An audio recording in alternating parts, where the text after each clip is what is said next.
Hello, I'm Rick Stivers with YoungMartin'sReels. Today's project is going to be this Shakespeare 2410. And this is the reel we're going to work on, and this one is in pretty rough shape if you listen to it. It sounds pretty bad, doesn't it? Okay, I have a Shakespeare 2400 over here. And hey, that sounds much better, doesn't it? Okay, so, but the reason I bring out the 2400 is I want to show you a part that's missing off of this 2410. If you look here at the handle, there's a hole in the handle, and there's no cap on it. There's nothing inside it. Well, over here on the 2400, there is a cap. If you unscrew the cap, inside there is a piece. There it is. That fits inside here. And what this is, this piece will screw into this side over here of the reel and allow you to change the handle to the other side. Okay? This one will screw into this side. It's reverse threaded from the one on the other side. Like that. Okay? And if you look right here, there's a screw. Then when you take this screw out, let's get a better screwdriver for it. I don't want to tear it up. That's not the right screwdriver for it. Let's get this one. Okay.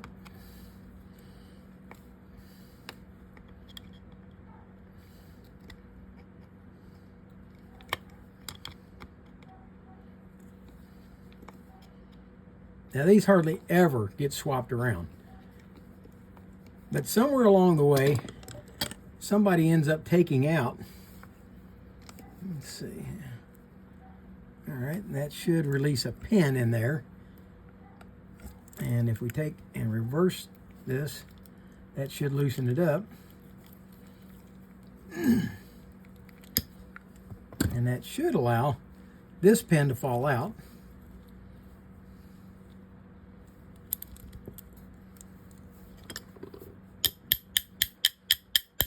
I was first introduced to these reels by Chris Jenkins, and it was the first time I had ever encountered one. I'm trying to see how we're supposed to get that out of there. There's a pin in it, and I'm looking to see, let's see if a magnet will pull it out.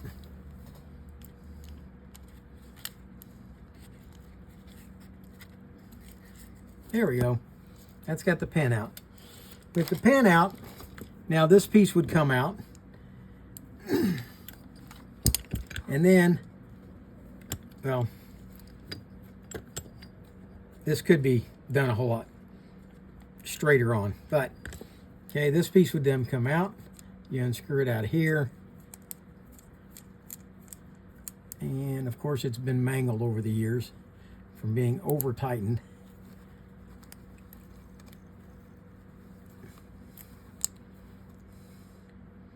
And it doesn't want to come off of there. But anyway, I'm not going to spend too much time on it. This will unscrew out of here, then this one would screw in there, and now this one would screw into the other side of the reel, on this side, where you would attach the handle. And now you would have a right-handed reel, and then your spare or your spare adjusting piece would go back into the handle, and the cap would screw on. Okay, I'm going to put all this over to the side because I'll put all that one back together later with the pen and such. Just wanted you to see how it's supposed to work. There's all the pieces to it. That's what this one will do, except this one's missing those pieces.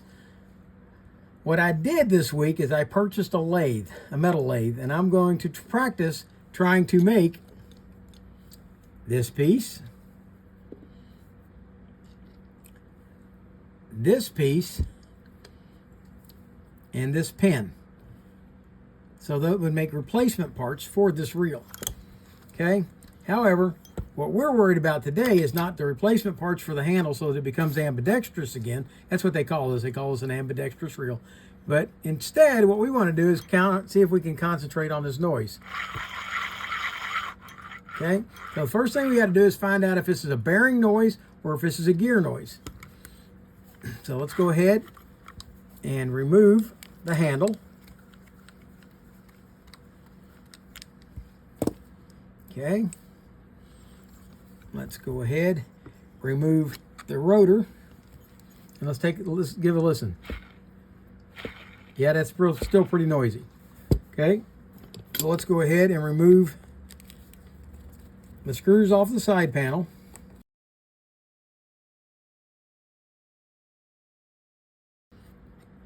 Okay, there's a bearing. We'll take off the oscillation assembly and we'll remove the gear. Okay, with the gear out now, we can go ahead and pull the axle shaft. And now let's see if it's still noisy. Yeah, that kind of pinpoints it down to that gear, that bearing, doesn't it? So that's where we're heading. We're going to go in and see about replacing that bearing. And we'll go ahead and service up the rest of the reel while we're here. We'll get everything done except for getting that piece made. And that piece is going to have to wait until I get the lathe here and get practiced up and see if I can figure out how to make the parts that I need. Okay. This kind of surprised me, this large lock washer, but when I took that 2400 apart, I found it also had a large lock washer like that. So that's normal for it. Okay, let's remove the cover or the rotor. And now we still have that noise, right? Okay, so let's go ahead and remove the pinion.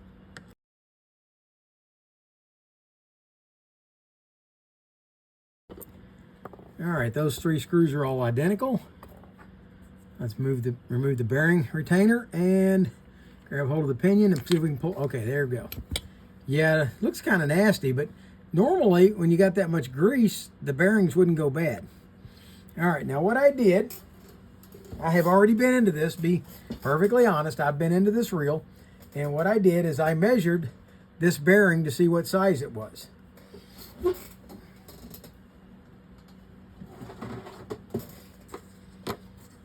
I didn't bother to clean it up or anything. I just went looking to see what the problem was so that if it was a bearing, I could go ahead and order a new bearing. Okay, so I took the bearing off and I measured it and get all that off of there. It was about a 9mm inside diameter, a 24mm outside diameter, and a 7mm thickness. So with that, I went looking online and I found 8 sealed roller bearings for that price. Okay, so we're going to replace this open gauge bearing with this sealed bearing. We're going to clean up everything in this. When we come back in just a few minutes, or in just a few seconds for you, all these parts will be clean and we'll be ready to start putting it back together. The parts are now clean, everything except this bearing, which I'm not going to bother with because it's shot. And we're going to go ahead and start putting this thing back together. We're going to start off with this anti-reverse claw, or cog, goes here at the bottom. On top of that is going to go this shim spacer, and then goes that brand new sealed bearing. Okay, we're going to sit it down inside here and hopefully it's going to fit. Yep, there we go. That's the new bearing in. Now when you go to put this together, the pinion is going to want to slide out the back. So what we're going to do is we're going to hold everything forward while put your finger on the back of the pinion like that. Not that much. Put your finger on the back of the pinion and just kind of hold it so that it can't drop out. Then we're going to take and put these screws back in.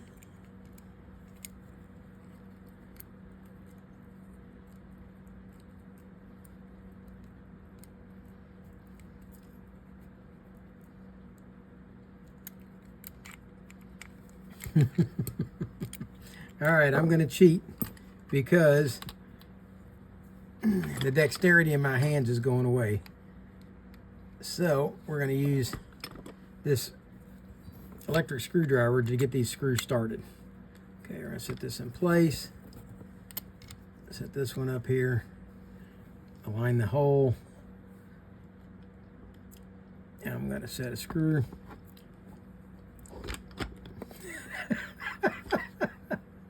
Let's add a little grease.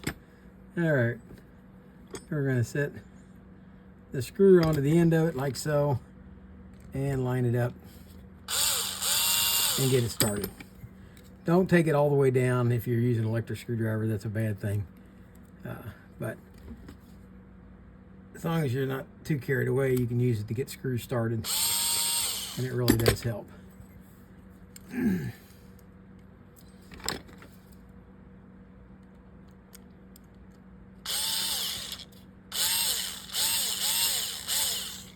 All right, finish them off by hand.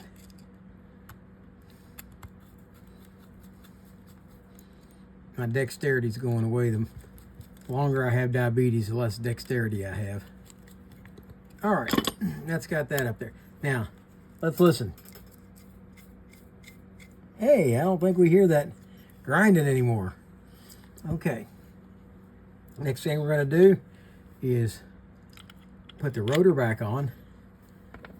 Set that big monster lock nut back on, and then we're going to install this nut, which remember was reverse threaded.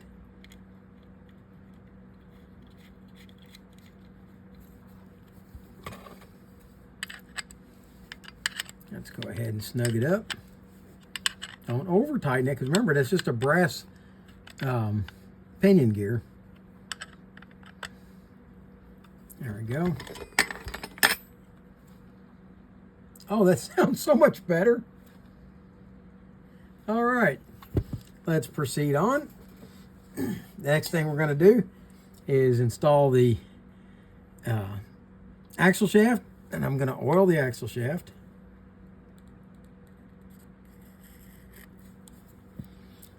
And we're going to slide it in and kind of rotate it a little bit, make sure the grease is everywhere. And for those who don't know, yes, you really should clean out your pinion hole with a cotton swab, which I did when I cleaned everything up.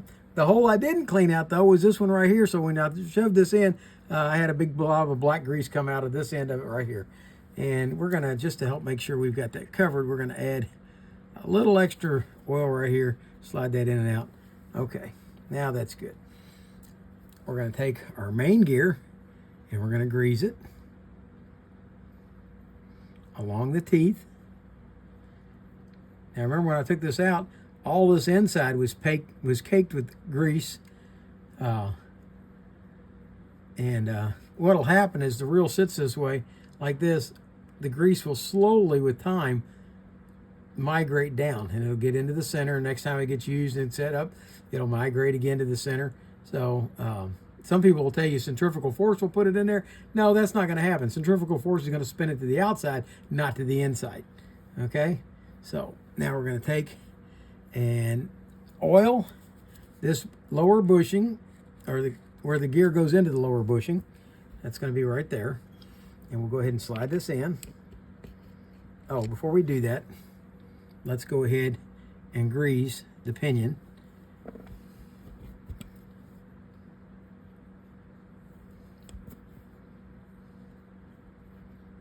Okay, now we'll set the main gear in. There we go. And we're ready to slap a little grease on the face of this gear, like so, and a little bit down in this groove underneath here. If you look down there, see that groove? Well, in that groove is where this pin's going to ride.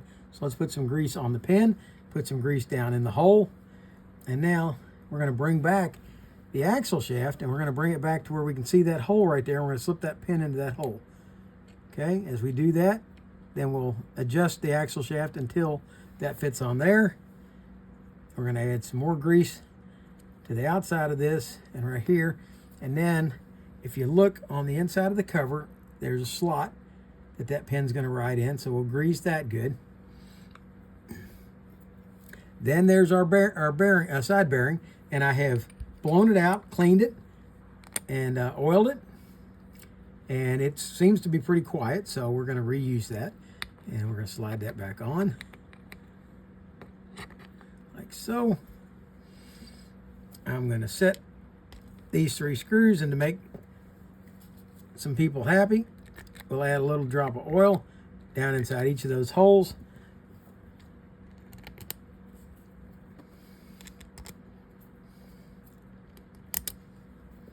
And let's go ahead and install the screws.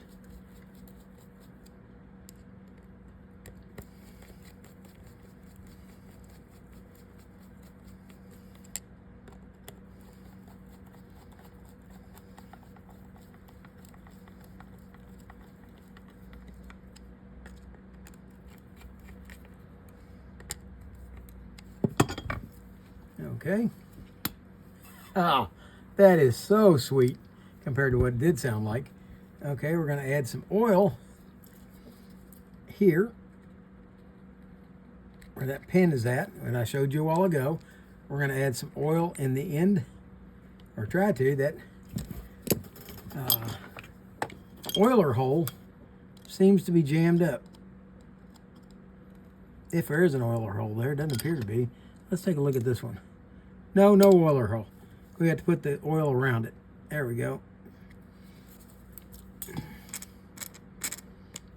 As long as it's rattling like that, it doesn't have enough oil on it yet. So let's add some more.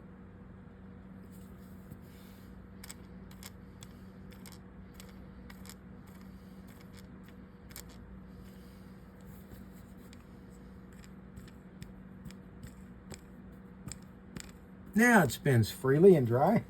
Wipe the excess oil off. Okay, let's go ahead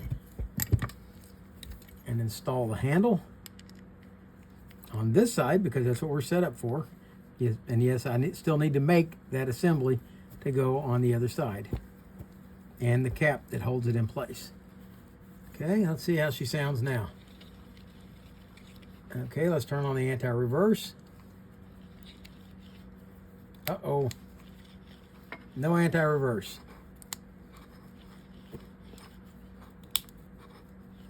So I got something wrong. Let's take a look at what I wasn't paying that much attention when I slapped it all together. So let's take a look.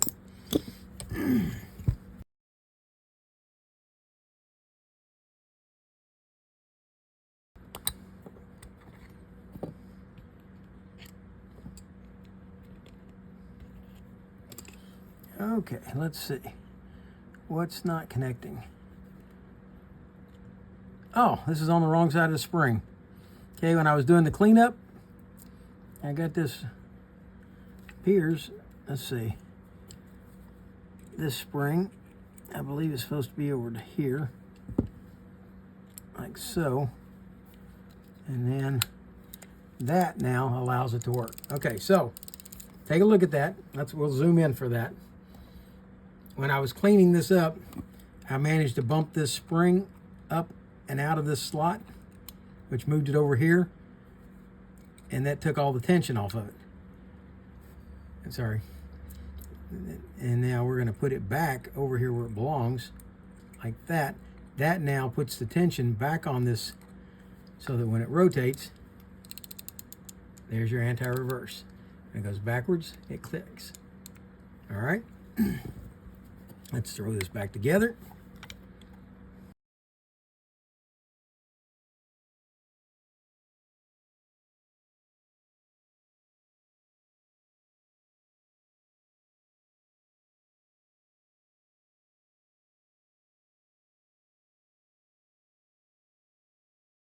Okay. Once again, we'll attach the handle. And remember not to cross thread it. You got to keep it, you got to make sure. It's kind of awkward when you do it, but you got to get it straight in there. If it's binding, then it's not straight. Okay. All right. Let's take a look at the clicker in the bottom. That looks good. It's well oiled. We'll oil it again. Okay. We will slide that on. There we go. Let's take a look at the drags. Okay. And I don't like when they're, there we go. Bring it around close. And we'll get in here behind it. Now with this screwdriver I'm not. It's going to require a size a little more appropriate. Slide in behind it. There we go. Let's get this drag washer out of the way before we lose it. And now, so that I don't lose it, I'm going to put a finger on top of it and I'm going to grab it with the pliers and ease it out. Okay. Let's go ahead, take the drags out. There we go. Oh, these are leather, or appear to be leather. Okay.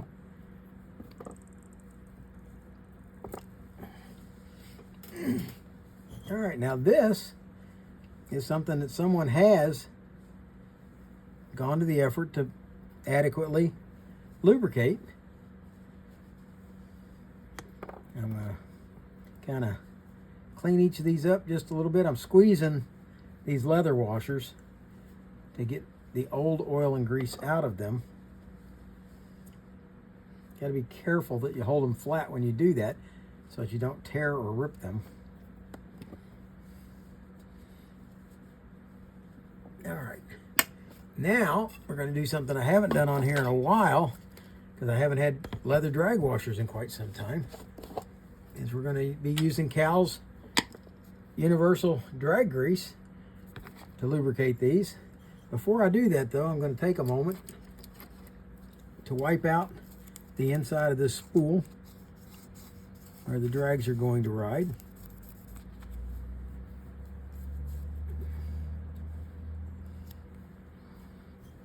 Okay, we're ready to start putting this back together.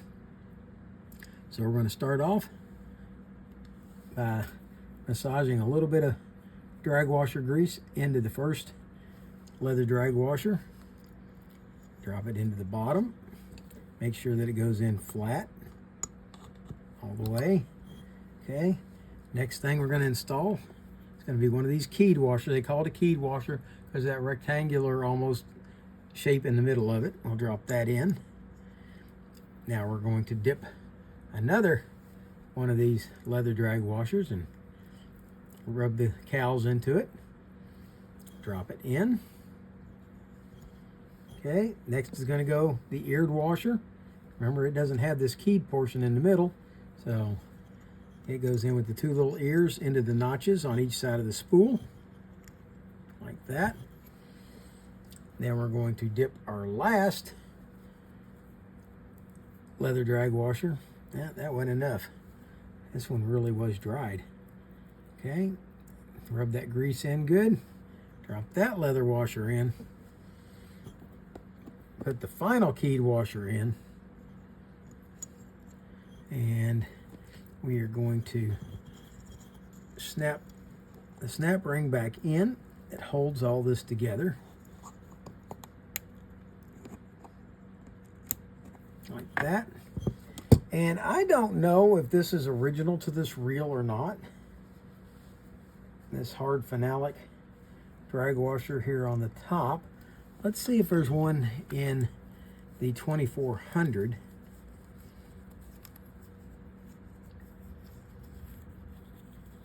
It's an unusual place to have one. There is not one in here. So I don't really believe that that belongs in there. But it was in there when we got it, and I'm going to leave it there. It doesn't seem to be hurting it any. Somebody put it there for a reason, so I'm going to go ahead and put it back in. All right, we're going to slide this back on now. Rotate it around, get all that drops in. And now we're going to screw the drag knob back on.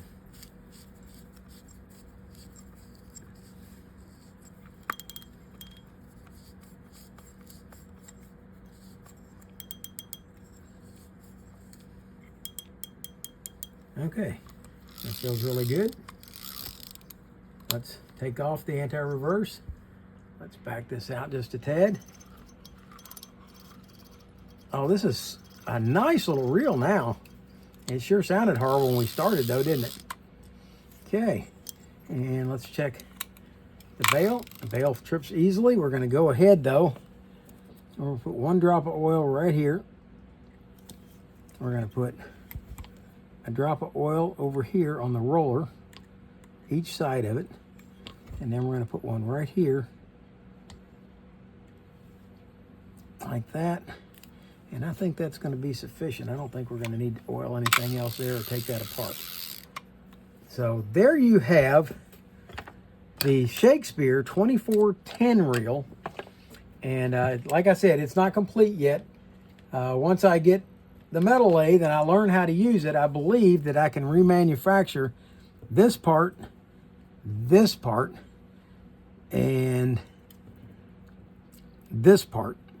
I think I can make those 3 parts so that we can be installed back in this reel. This one would be a reverse threaded versus the actually I think it's forward threaded. Yeah, this is actually a forward threaded. So you could actually make the forward threaded one out of a regular bolt easily without having a lathe. But since I got the lathe on the way anyway, I'll wait until it gets here. But I might very well take a regular bolt and cut it down in the lathe and make it to go on here.